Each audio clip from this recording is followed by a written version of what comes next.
Greetings, true believers. Welcome back to the Marvel Movie Half Hour. My name is David, I'm Donovan. and we watched a movie in Marvel.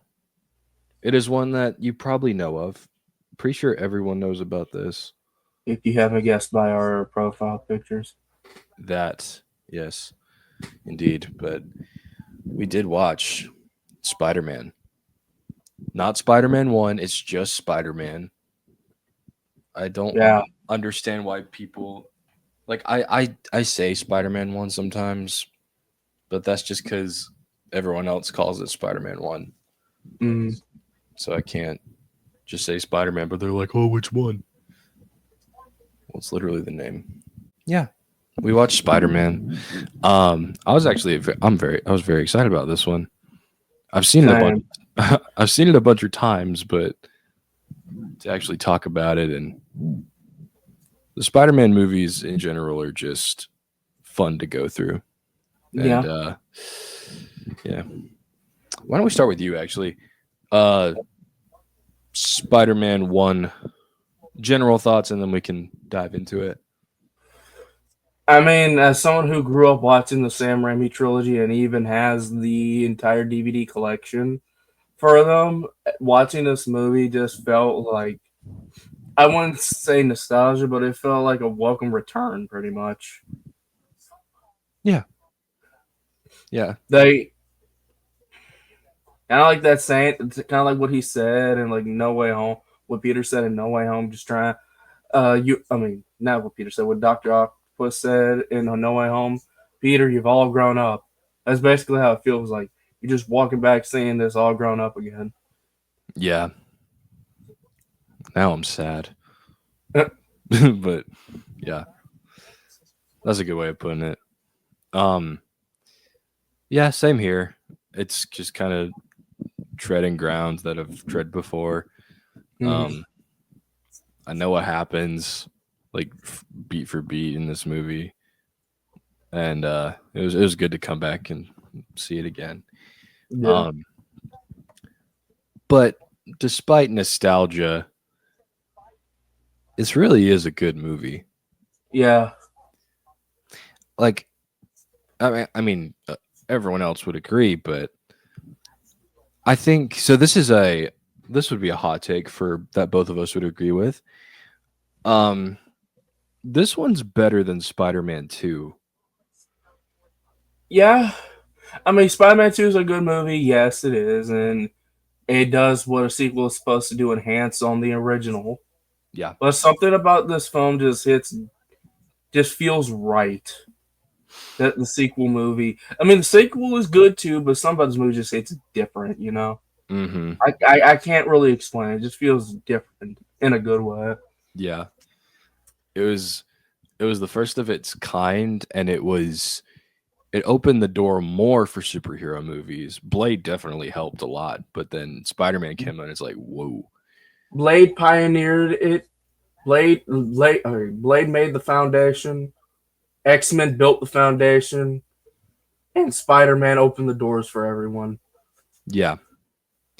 Yeah. And yeah, definitely. But Spider-Man 2 is up there though. Like out of Yeah, my Spider-Man movie ranking, like Spider-Man 2 is second place to this one. Um but I mean when they say like yeah, Spider-Man 2 is better, but like you forget about Willem Dafoe as Green Goblin. yeah. I don't get it. Granted, Alfred Molina is a good Doc Ock, but then you have Willem Dafoe's Green Goblin, bro. And it's just like, can you Yeah, really compare the two? exactly. That's like trying to compare Mister Freeze to the Joker. You really can't, Like they're both great, but Joker's but there's no comparison. no. That's actually a really good comparison with like Mr. Freeze and Doc Ock. Yeah, So, Sam Raimi as a director, I never really appreciated it as much as I do now. Like as a kid, you don't care about that kind of thing. You're just like yeah, Spider-Man. But I really want to see more of what he does now. Like yeah. the only other movies that I've seen by him are Multiverse of Madness, or his Ew. Multiverse of Madness.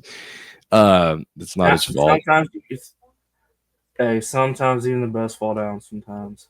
Yeah, but other than that, he does have a horror movie background, which you can see snippets of throughout the Spider-Man trilogy, and Primarily in this one because there's a several like there's like a couple jump scares in this. that's true. That is true. And yeah, Evil Dead inspired. Um, Evil Dead as a franchise would be interesting to look on or Yeah. look to watch. But yeah, him as a director, perfect for I guess for the time he was in. But I mean, it could work. He could work in any time. It's just this one in particular feels special, and um, he did a very good job. He gets it. And the campiness adds to it. Kind of the exaggerated expressiveness and romanticism, I guess. You can tell a lot of work um, visually and the way the characters act. That's all him, and it's just seamless. Yeah. Um, Also, so yeah, go ahead. cinematography for 2002. This has some really good cinematography in it, Oh especially yeah, on the web swinging scenes. yes, yes. The web swinging is like the best, not the best part, but it is like the best It's swinging. up there. It is. Yeah. I So would say out of the not out of the trilogy, out of all Spider-Man films, like I almost forgot Tasm one did have the final swing, but true. out of the swinging scenes in movies, Sam Raimi's really prioritizes on it a lot. Which, funnily enough, I don't understand why the other two films, like Tasm and the MCU Spider-Man, really don't do much, especially on the final swing. Like the MCU started to do it in like Far From Home, yeah, but like where was this the entire time? Right. Like the And, web. Sorry, you. and the only time we only had a really good final swing was in TASM one at night, which was great. I Mhm. actually like the I like Spider Man like above the moonlight. That's cool. Yep. But it's something about like those final swings felt great. There's something about Toby's that feels I wouldn't say majestic. That's but it just feels like Triumphant. it feels triumphant. It feels like the movie. You can tell the movie's truly over when you Hmm. have one final swing, like all after everything's been said and done. One final swing to hit you to end the movie, pretty much to send you home happy. Hmm. One more for the road, pretty much. Exactly. And I like the final swing in this movie too. Hmm. I It's think it's very my good. favorite in the trilogy. Yeah. Um. Yeah. I think all Spider-Man movies should have that. Like it's kind of a Mm-hmm. staple at this point. Um. It's part of his character, and it's yeah, it's triumphant. Caps off really well. Did you hear a train in the background just now? There was a train. I heard it. Well, I can hear a train. I just don't know Uh, if it was picking up through this. Tell everyone to hang on. it's Toby. Yeah, that's Toby. Um, speaking of Toby, what do we think of his Spider-Man? I thought you were going to say, "What do you think about him as Peter Parker?" Mm. So I'm kind of like either 50-50 or 60-40 on it. Like Really? kind of. He is a good Peter Parker, Yeah, but he's a little too timid or like timid and uh I don't know. I Timid, don't. For but me, I think in the process of this film, it works. There's like little spurts of confidence here and there, like in the wrestling match. I thought that was cool. It's like that's the good, comments yeah. the bone saw that was good. That's what Spider Man would do at that point. Mm-hmm. But Spider-Man is kind of supposed to be funny, supposed to be Yeah. quick-witted. Yeah. Toby's doesn't really do that. No. And during this time before we had TASM and the MCU Spider-Man, only time you were to find that quick-witted Spider-Man was through the shows, like the cartoons. Mm-hmm. He's And it's just like I get the Spider-Man's more stoic, which makes sense in the guise of this film. But I would have liked to see him like grow out of that. He mm-hmm. can still be timid and like stoic as Peter Parker, but when you're Spider-Man, that's kind of like its whole different character.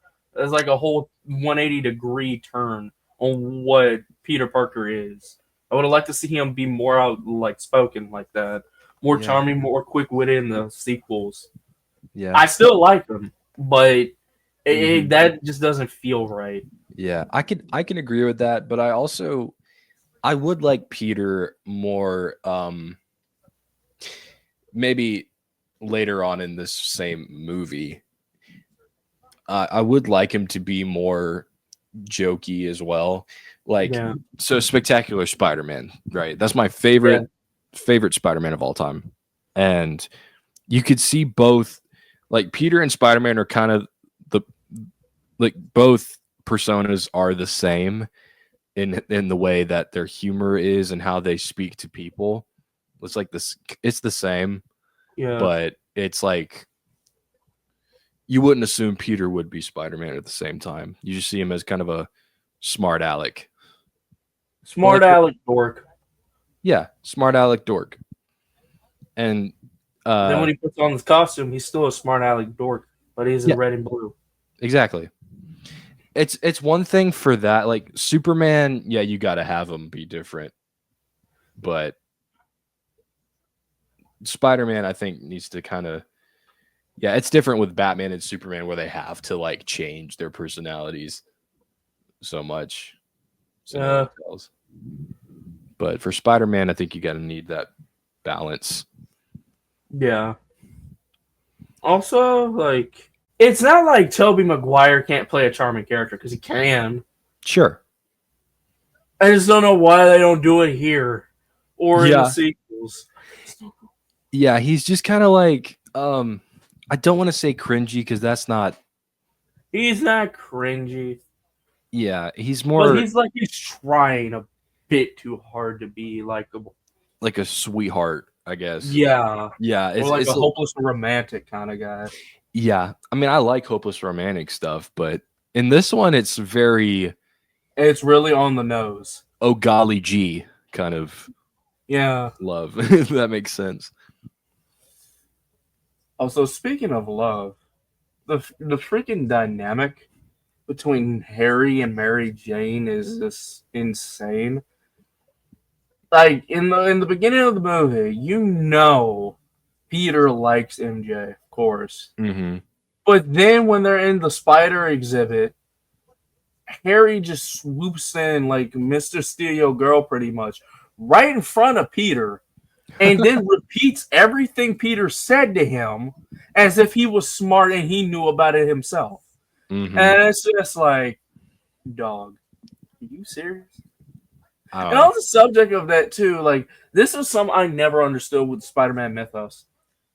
In what way, shape, or form would a rich boy ever want to be was like some dork, like dorky nerd guy, Yeah. as a sincere best friend? He doesn't use Peter for anything. He's like a sincere best friend, like in most iterations of their pairing. Yet for Mhm. some reason, this is like the one time where I don't want to say it feels right because it doesn't, but it feels more realistic. Like, why in the world would they ever be friends? Yeah. It makes sense in like maybe the context of the college years because that's when they met each other. Yeah, Like Harry was never around for high school, like at all.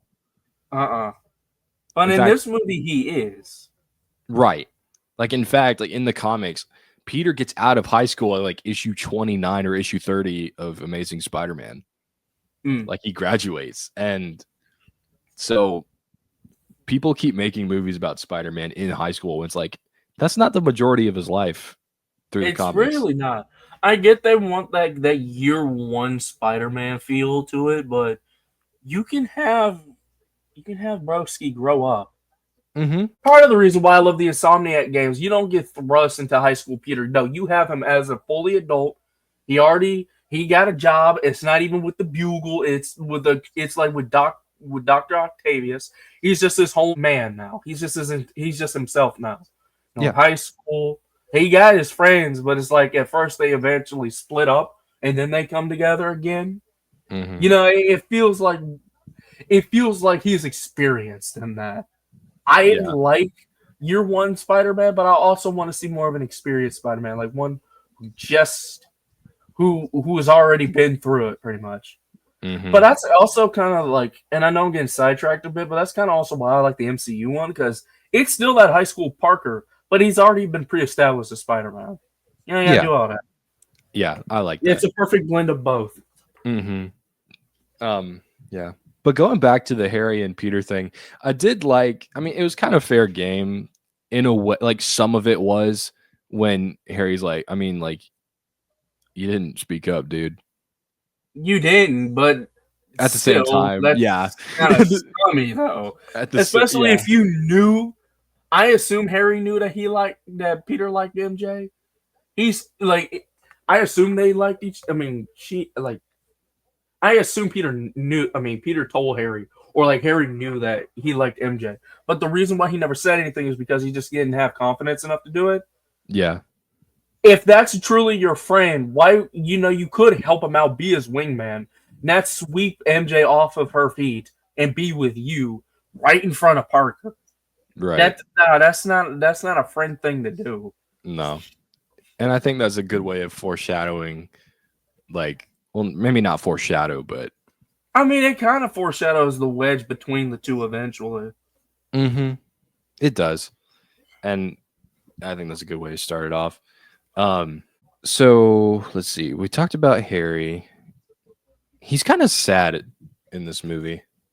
Yeah, he is really sad He's for a got good reason though, because it's like he got. I feel like Harry has the responsibilities, and he's more or less like that kid with a chip on his shoulder because, of course, his dad's rich. He's trying to live up to the Osborne name. He's trying to impress his father while his father's always working. He and has, likes Peter instead of his son. yeah, Norman likes Peter and sees him more of a son rather than his own biological son, Harry. Yeah. So it's like I can see how he would have a chip on his shoulder and not really care or not really like what's going on in his life. Mm-hmm.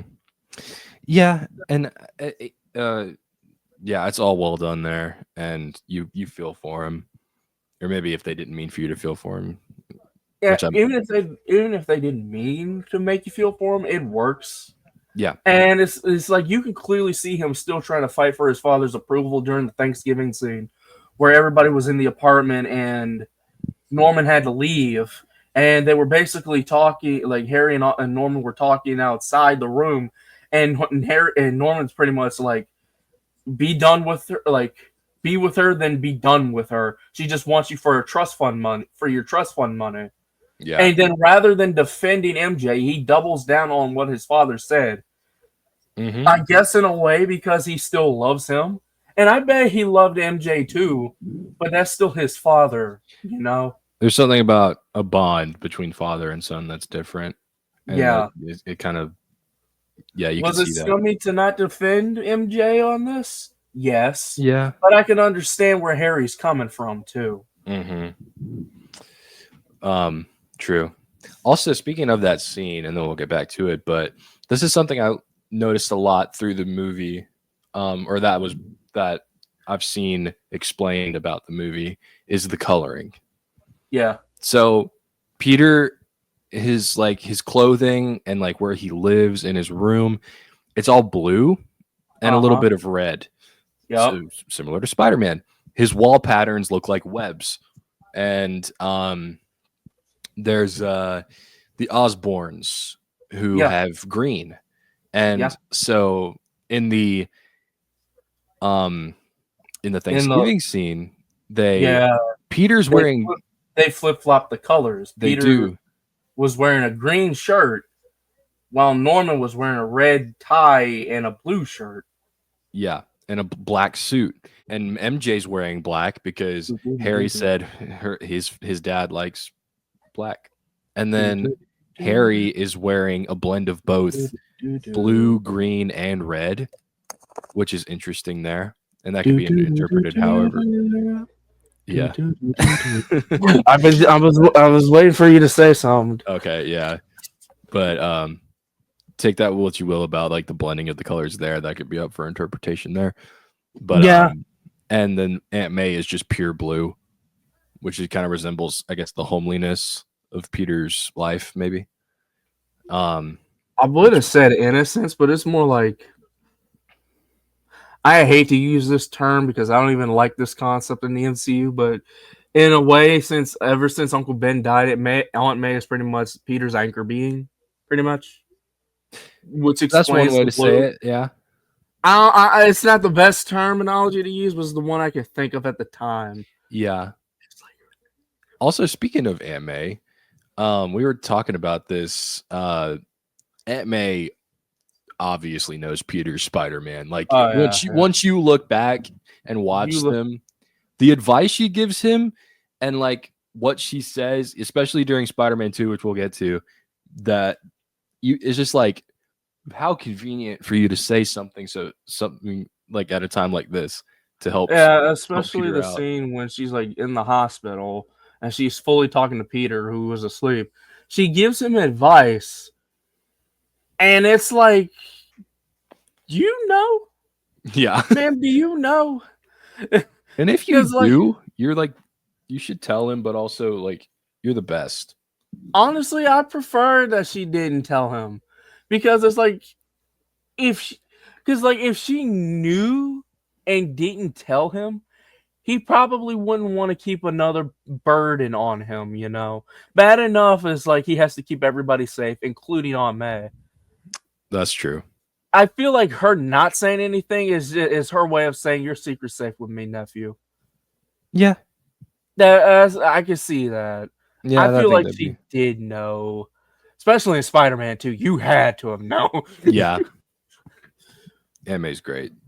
Yeah, And Norman is great. Oh the well, main actually, man himself. before we get to, I forgot to mention the coloring throughout the movie is really good. I Mm, like how like everything is like warm colors yeah, in this trilogy specifically. especially like a pop of like a sunset orange in the background. Mm-hmm. It can get really bright, but also really dark, especially towards the ending fight, which I really do like. Yeah. It something about fight scenes in superhero movies that don't have, flashy CGI or like flashy moves, no music. It's just nothing but tension, just raw tension and punching. You Yeah. don't got to be a slugfest, but it's just like raw fighting. It's like Mm-hmm. it's like in a boxing match where you're down to the wire and you're just throwing slugs at this point to Yeah. see who's gonna get knocked down first. That's what if that's what it feels like in this first film. It just feels like they could do all the flashy stuff, but like I'd rather just see them go to blows, and that's Mm-hmm. exactly what they do. That's great. And the dark lighting and no music really help this. Yes. Yes, indeed. And I like how the music comes in like later, like maybe the second half. Yeah. That's when it like really shines there. Um, Do you think the fight should have been longer? um, I guess so. I could see it being longer, especially I, with the tension there. Maybe it could have been a yeah. little longer.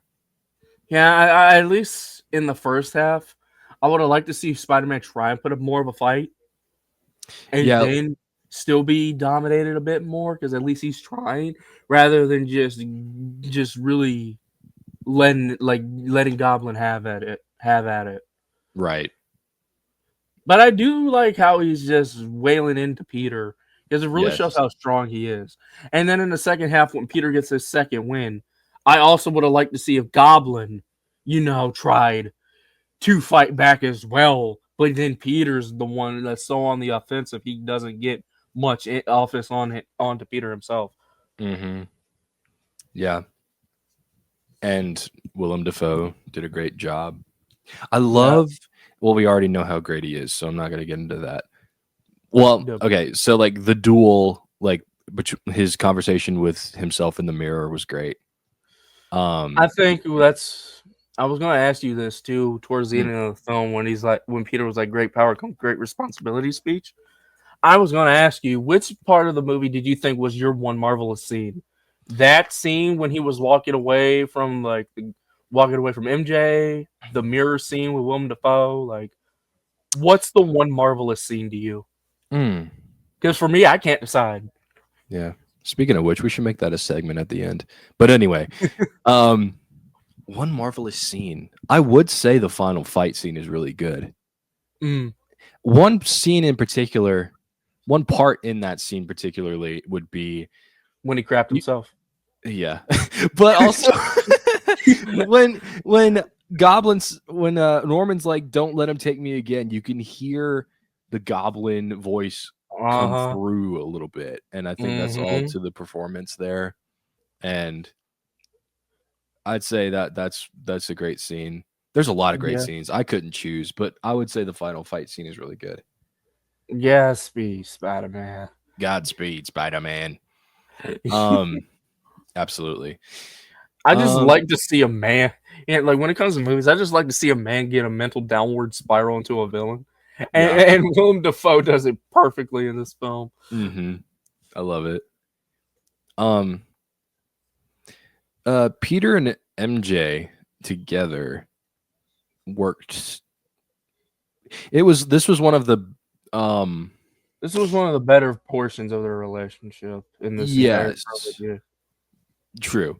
And like yeah, she's just cheating on everybody.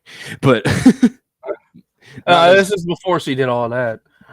well true. Well she was dating Flash and then she was talking to Peter and she's Yeah, interested in Peter. and then she Then was Harry. then she was Harry and then she was kissing Spider-Man, which is Peter.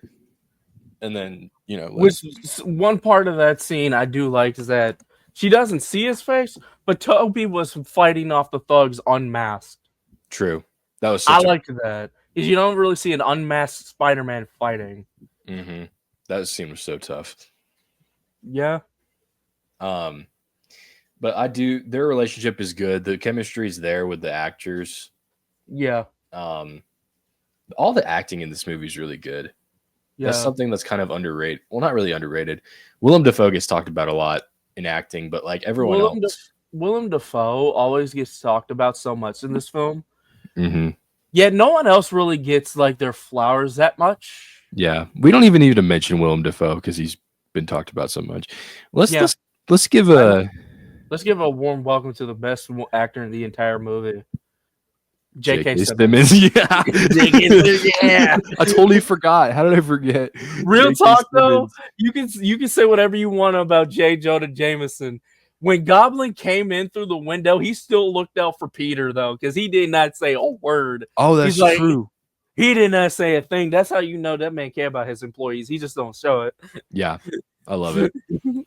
I love a boss that's like he's hard on you and he'll like call you a He's freaking idiot and stuff, but like but he he give you loves you. tough love though, Mm-hmm. even if they don't show it. Exactly. And that right there was like an example of it. Like, don't worry, kid, I got you. It's like he's saying, "Don't worry, Peter, I got you." You don't even gotta say nothing. Mm-hmm. Also, one problem with that scene though, like when the window exploded, Peter was standing right there. I don't know why Goblin didn't see him there. He probably was just having his attention towards J. Jonah Jameson that he probably didn't like really pay him much attention. I guess so, but I would have assumed he would have looked around the room at least. But There whatever. is one snippet. I do want to go back to the colors. It's a little subtle reference that I always saw it, but I never really paid it much attention until I saw this movie. On Goblin's outfit in like shadowy like in shadowy light like dark light, Mm. you can see a bit of purple gleam off of his suit, especially on the helmet. And I thought that was a nice touch to like the green and purple suit of the comics. Mm-hmm. That I was cool. liked that. It was just like a faded purple, but you knew it was there. Yeah, that's very well done. And Now, in terms of like acting and like characters, there's one we didn't actually talk about. What's that? How you feel about the Uncle Ben in this movie? Oh yeah, I was gonna mention Uncle Ben. Perfect Uncle Ben. I think he's my favorite Uncle Ben. Whoever the actor is, I forgot his name.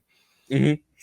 And it could be childhood or nostalgia, but Mm-hmm. that does kind of help because he is like a grandpa, Yeah, and yeah, I don't know, something about it now.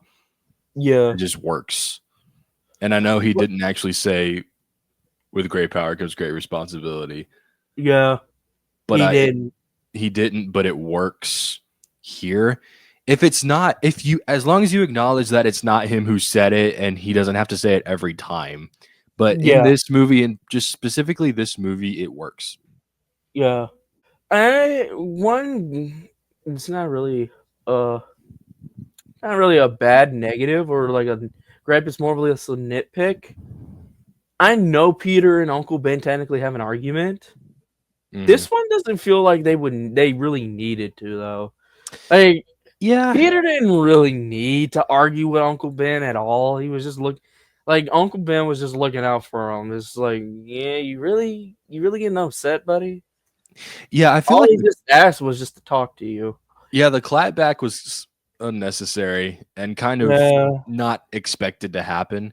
Maybe with the Tasm especially movies, you could especially tell. out of Toby's Spider-Man, he didn't really need to do that. Andrews makes sense. That Yes. makes sense. And in Uncle Ben in that movie, also kind of clapping back makes sense too. Hmm. Because here's how I feel about the Uncle Bens in this movie and TASM. Uncle Ben in TASM 1 felt more like a man trying to be a father, or at least be a father figure to Peter. He knew he wasn't the father, but he at least tried because he wanted to look out for him. He was just concerned about him. This Hmm. Uncle Ben feels more like feels more like your grandfather, and is still concerned about you, trying to look out for you. Yeah. You know, not because he's older, but he's just the way how he talks in the film seems like I don't mean to like be like talk about people's age or whatever, but the way how he speaks in the film and like acts in the film feels more like what a grandfather would do rather than an uncle. You know? Yeah. It's not as lively, I guess, Yeah. if that's a bad way to put it. I don't know. Yeah, he feels like a grandfather to you rather than hey, I'm looking out for you, champ, but you got to let us know on something. Hmm. Yeah, true. Now MCU Uncle Ben doesn't even exist, so we don't have to worry about talking about him. Then Um, why'd you bring him up? I'm just playing. Why'd you bring But why'd you Madam bring? Web, Uncle Ben. No, I'm just Oh, you know what? At least they have one, but they don't have a Peter Parker. Unfortunately, out of the MCU and Madam Web, there is an Uncle Ben in that movie. Yes. Somehow. Oh, we'll get to Madam Web. um, is there anything else we're forgetting? The Mm, suit's cool. I like this versions of the suit. I like this film version of the suit than the Spider-Man 2 suit. Oh my god. Thank you for bringing this up, by the way. Yeah. You know me, I have this big nitpick with the suit itself. Hmm. It's a good looking suit, it's an iconic suit and all that. How in the world would Toby Maguire, a guy who just graduated high school, would know how to make a super cool looking suit out of all of this when he just got out of high school? How do you know how to make this and make it look so good? It looks like a professional team of suit designers made it.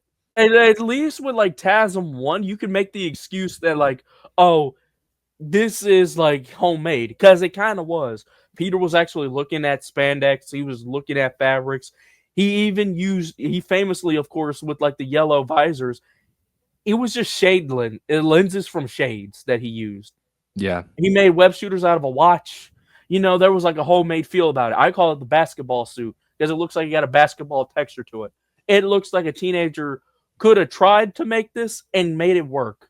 Yeah. This suit looks like a team of professionals made this in a studio. And yeah, I know they did, but like it doesn't. It feels off. Yeah. It doesn't feel like someone who just came fresh out of high school would make this, as opposed to his human spider suit, which Yeah, was just a onesie. Well, not a onesie, but it was just like sweatsuit, like sweatpants, a hoodie, ski mask, and some gloves. That's it, and some yeah. tennis shoes. I do agree with you. Like, but then again, I mean, not to say like I disagree, but like the TASM one suit, the unrealistic side of that is how good it looks. Even though it is spandex, how good it looks. But you'd have to. I think Right, what you'd have but to it, do is establish Peter Parker as like a gifted like designer and good at art. Well, he yeah, is. we talked about this too because he's good with photography. Why can't bro just be a graphic designer? Screw Or the both. bugle. He's Yeah, just screw the bugle. You just be your own guy. you can. Like he tries photography. He's like, nah, I'm gonna try some. He mentions web design and or something, or in the trailer for Or like TASM he works 2. for the bugle, gets enough money, buys a boatload of stuff, learns how to actually make a suit, and then he makes a suit. Yeah. That would make more sense. Mm-hmm. They never do that. They don't No. do that. At least with TASM 1, it shows Spider-Man trying to research how to make a suit. Yeah, that's true. I think that's all I have. This movie's Oh, good, there and was I will not accept its slander. People say, "Oh, it's just fine." No, it's not. no. Oh, No, it's not just fine. You're an idiot. This movie is, I think it's a 10 out of 10, or at least a 9.5 out of 10. I agree. It's a 10 out of 10. Peak cinema. Absolute cinema. Yeah. Thanks for listening or watching. Be sure to stick around for our next film, Daredevil, with Ben Ooh. Affleck. That's going to be interesting. That's definitely a movie that existed. But yeah, appreciate it, y'all. Enough said. See you at Daredevil. See you when we see you. Mm-hmm.